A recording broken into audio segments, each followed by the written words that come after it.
हाँ ठीक है। अच्छे होंगे आप लोग घर पे आराम से अपनी पढ़ाई कर रहे होंगे। परिस्थितियाँ विपरीत हो गई हैं और इन परिस्थितियों को ध्यान में रखते हुए ही आपके विद्यालय ने ये फैसला लिया है कि ऑनलाइन स्टडी कराई जाए बच्चों के लिए। संपर्क भी शायद टीचर्स लोग आ रहे होंगे और अच्छे से कर रहे होंगे, आप भी काम कर रहे होंगे और आराम से मन लगा के पढ़ें, क्योंकि आपके माँ बाप आपसे कुछ उम्मीद लगाए हुए हैं।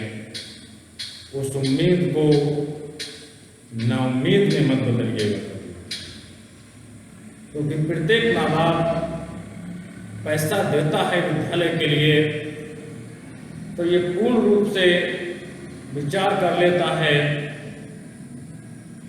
कि हमारा बच्चा आगे बढ़ के अपने पैरों पे खड़ा होगा, आगे चलेगा। लेकिन उसी दिन, जिस दिन उसे इस बात का पता लगता है, एहसास होता है कि आज हमारा बच्चा ठीक से पढ़ाई नहीं कर पा रहा है या आगे नहीं बढ़ पाया, उस दिन माँ बाप का दिल पूर्ण रूप से टूट जाता है। और एक बात याद रखना कि माँ बाप भगवान का रूप होते हैं। माँ बाप अगर उठे तो भगवान उठते हैं। मेरा आपसे सिर्फ इतना ही कहना है,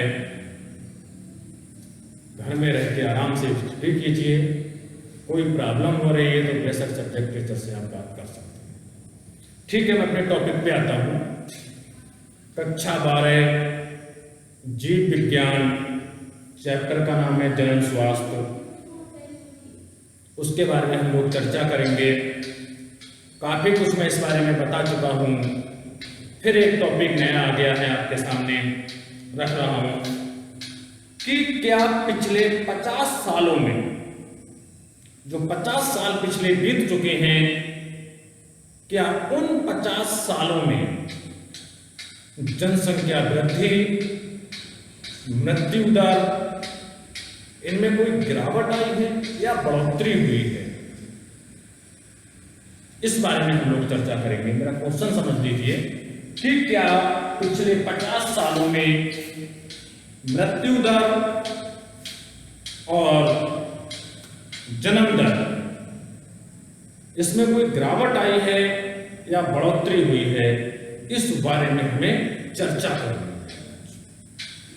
ठीक है, सबसे पहले मैं पिछले जीवन के बारे में, 50 साल से पहले के बारे में आपको कुछ बताना चाहूंगा। जैसे आज आप लोग रह रहे हैं, बढ़िया मकान होगा, एसी लगी होगी, 4 व्हीलर 2 व्हीलर गाड़ियां होंगी, अस्पताल हैं, डॉक्टर्स हैं। अगर छोटी सी प्रॉब्लम हो गई तुरंत डॉक्टर के पास गए, डॉक्टर ने इंजेक्शन जो भी दिया, दवा दी, ठीक हो गई। या कि कोई स्त्री अगर माँ बनने वाली है तो कोई समस्या नहीं, उसे तुरंत अस्पताल लेके गए, बच्चे को नॉर्मल हो रहा है तो ठीक है, मैंने ऑपरेशन किया, दवाई दी, इंजेक्शन दिए, बच्चे को दिए, कोई दिक्कत नहीं, माँ बच्चा दोनों ठीक है। लेकिन पहले ऐसा नहीं था। आज आप देख रहे हैं कि जनसंख्या दिन प्रतिदिन बढ़ती जा रही है। इसका मेन रीजन है कि मृत्यु दर में तो कमी आई है, लेकिन जन्म दर लगातार बढ़ रही है। आज इस बारे में ही मैं आपसे चर्चा करूंगा। है क्या, पहले क्या था? पहले देखिए, प्रकृति जो है, प्रकृति जैसे हम बात कहें तो प्रकृति जो है अपने संतुलन में रहती है। जैसे आप किसी सब्जी वाले के पास या आम वाले के पास आम खरीदने जा रहे हैं, आपने उससे कहा कि मुझे 1 किलो आम चाहिए। वो क्या करेगा, तराजू के एक तरफ 1 किलो रखेगा और उधर जितने भी आम चढ़ेंगे तो बराबर हो जाएगा, कोई दिक्कत नहीं है, वो आपको दे देगा। ज्यादा या कम होगा तो ज्यादा होगा तो वो निकालेगा, उसमें से कम होगा तो और डालेगा। प्रत्येक दुकान वाले या उनका सबका यही सिस्टम रहता है। ठीक इसी प्रकार से हमारी प्रकृति का भी यही सिस्टम है। प्रकृति ना तो ज्यादा बर्दाश्त करती है और ना ही कम बर्दाश्त करती है। आपने देखा होगा भूकंप, बाढ़, सुनामी, सूखा, ये सब क्यों आते हैं? ये सब इसीलिए आते हैं कि जब संख्या मानव हुआ या जीव जंतुओं की जो भी संख्या पृथ्वी पर बढ़ने लगी और प्रकृति के साथ छेड़खानी होने लगी, तो प्रकृति उन्हें संतुलन करने के लिए ही प्राकृतिक आपदाएं आती। प्राकृतिक आपदाओं को आने का और कोई रीजन नहीं है, सिर्फ यही रीजन है कि वो प्रकृति का संतुलन बना रहे।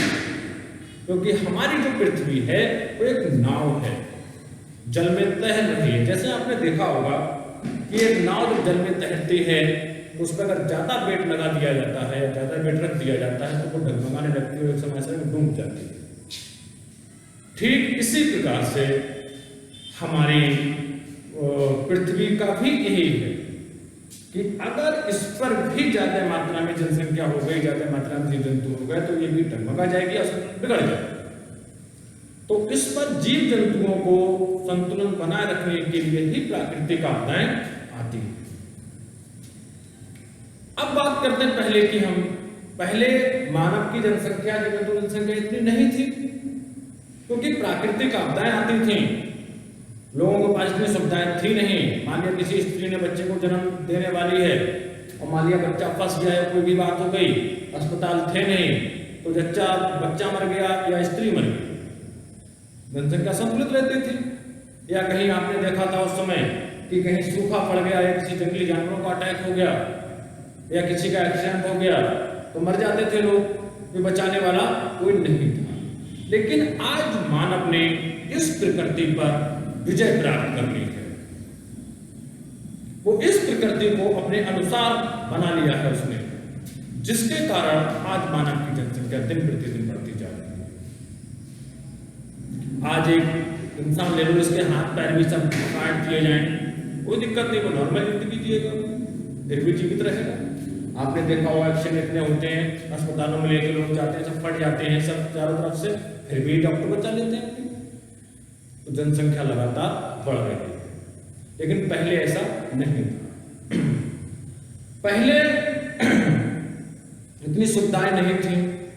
मान लिया किसी को अस्पताल पहुंचना है तो बैलगाड़ी या पैदल जाना पड़ता था, या पालकी के माध्यम से, साइकिल के माध्यम से जाना पड़ता था। साइकिल भी उस समय ना हुआ करती थी, तो अस्पताल जाते जाते ही रास्ते में उसने दम तोड़ दिया अपना,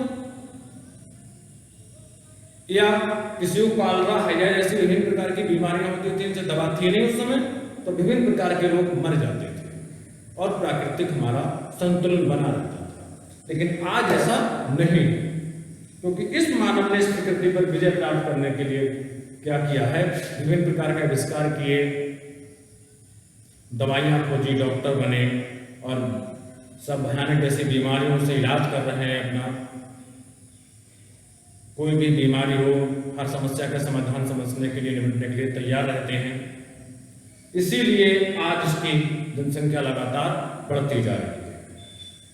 अगर यही कंडीशन रही तो आने वाले समय में बहुत भयानक इसके परिणाम। भयानक परिणामों से मतलब यह है कि प्रत्येक इंसान जब जन्म लेता है उसे रहने के लिए घर चाहिए, खाने के लिए भोजन चाहिए, पहनने के लिए कपड़े चाहिए। भाई पृथ्वी पर तो एक निश्चित सी तो धरती है, कोई ऐसा थोड़ी नहीं कि पृथ्वी पर धरती है, कहीं भी चले जाए उसको कोई छोर ही नहीं है। अब मान लिया जनसंख्या लगातार बढ़ रही है, उसके लिए क्या होगा कि पेड़ पौधे वन ये सब काटे जाएंगे।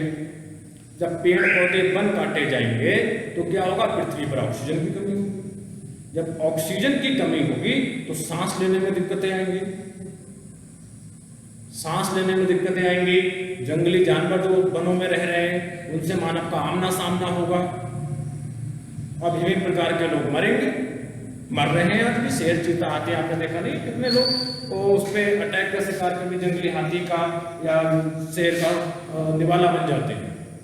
इसके परिणाम सिर्फ यही, समझ रहे हैं मेरी बात के लिए। इन सारी समस्याओं को से बचने के लिए हमें जनसंख्या नियंत्रण को रोकना होगा किसी भी तरीके से, जैसे भी रुके। सरकार ने भी इसके भरकर प्रयास किए हैं, जागरूकता अभियान लोगों चलाया है, लेकिन कुछ लोगों में शिक्षित लोग हैं उनमें समझ में भी आया है, बच्चे नियंत्रित किए हैं और सीमित परिवारों के लोग आगे बढ़ रहे हैं अपने।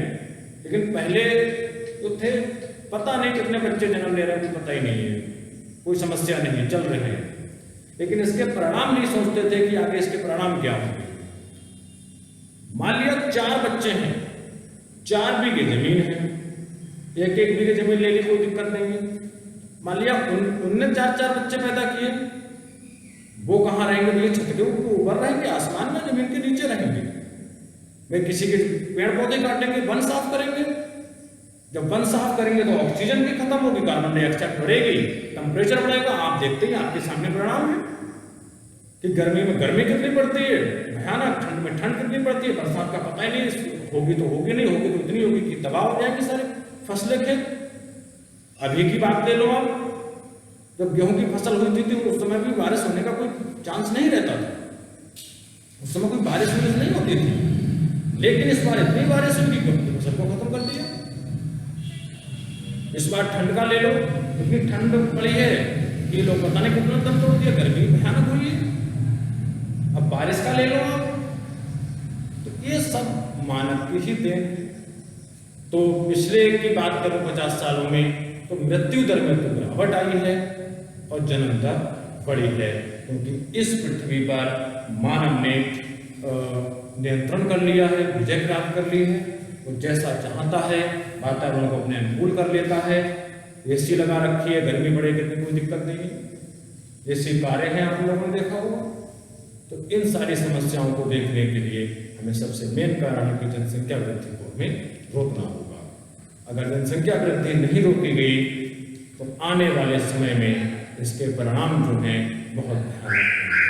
आपने सोचा भी नहीं था कि ये हुआ क्या। कार्बन डाइऑक्साइड अगर ऐसी बढ़ती रही तो ग्लेशियर पर ध्रुवों को बर्फ जमी हुई है, वो पिघलेगी। जब बर्फ पिघलेगी तो इस पूरी पृथ्वी जलमग्न हो जाएगी, इसमें कुछ नहीं बचेगा। अभी वक्त है, आप ही लोग इसे संभाल सकते हैं, यही सी बर्बादी को रोक सकते हैं। मैं इतना ही कहना चाहूँगा कि आप अपने परिवार को जागरूक कीजिए। परिवार जागरूक होगा, मान हर समाज का एक परिवार जागरूक हो गया तो समाज जागरूक हो गया। इसी के साथ मैं अपनी बात खत्म करना चाहूँगा। अगले टर्न पे फिर एक नए टॉपिक के साथ मैं बात करूँगा। तब तक के लिए दैट्स ऑल।